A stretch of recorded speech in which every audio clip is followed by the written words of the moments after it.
दोस्तों, आज की ये कहानी आपको रुला देगी और आपके मन में डॉक्टर्स के लिए सम्मान को और बढ़ा देगी। दिल्ली के एक निजी अस्पताल में कोरोना के संदिग्ध मामलों की देखरेख में लगे डॉक्टर रमाकांत 24 घंटे अपनी सेवाएं दे रहे थे। तभी घर से कुछ जरूरी कॉल आती है और वे चले जाते हैं। घर पर आते ही उनके पास एक और कॉल आती है और संदिग्ध कोरोना पेशेंट की जानकारी मिलती है। वे वापस हॉस्पिटल आते हैं। उन्हें देखकर एक पिता धड़क उठते हैं और कहने लगते हैं, आखिर इतनी देर तक कहां थे आप? क्या आपको मालूम नहीं मेरे बच्चे की जिंदगी खतरे में है?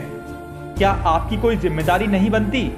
आप में इंसानियत नाम की चीज है कि नहीं? डॉक्टर ने हल्की सी मुस्कुराहट के साथ कहा, मुझे माफ कर दीजिए, मैं हॉस्पिटल में नहीं था। मुझे जैसे ही पता चला, जितनी जल्दी हो सका मैं आ गया। आप शांत हो जाइए, गुस्से से कुछ नहीं होगा। यह सुनकर पिता का गुस्सा और चढ़ गया। भला अपने बेटे की ऐसी नाजुक हालत में वे चुप कैसे रह सकते थे?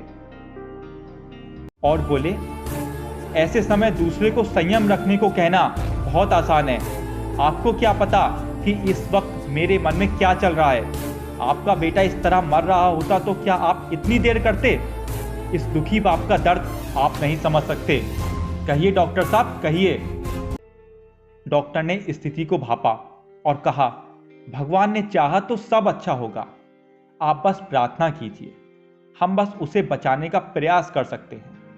यह कहकर डॉक्टर अंदर चले गए। करीब 3 घंटे तक मॉनिटर और पूरा चेकअप करने के बाद वे बाहर आए और बोले, ईश्वर का बहुत बहुत शुक्रिया। अभी कोरोना की शुरुआती स्टेज में ही है आपका बेटा और इसका इम्यून सिस्टम भी अच्छा है, तो ये जल्द ही बेहतर हो जाएगा। फिर आप इसको अपने साथ घर ले जा सकेंगे। अब आपको जो भी सवाल पूछने हैं वे आप नर्स से पूछ सकते हैं। ये कहकर डॉक्टर चले गए।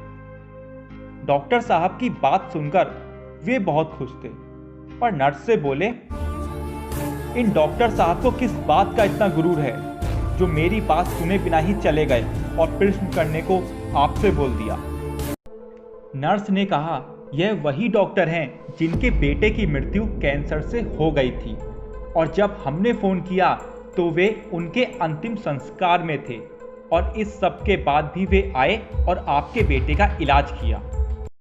नर्स की ये बात सुनकर पिता की आंखों से एकाएक आंसू बहने लगे और वे वहीं बैठकर रोने लगे और बोले, यह मैंने क्या कर दिया?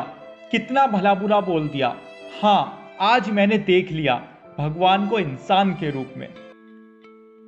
दोस्तों, इस वैश्विक महामारी के बीच सब कुछ त्याग कर डॉक्टर दिन रात अपनी सेवाएं दे रहे हैं और उनके ऊपर हमले वाकई हमें शर्मसार करते हैं।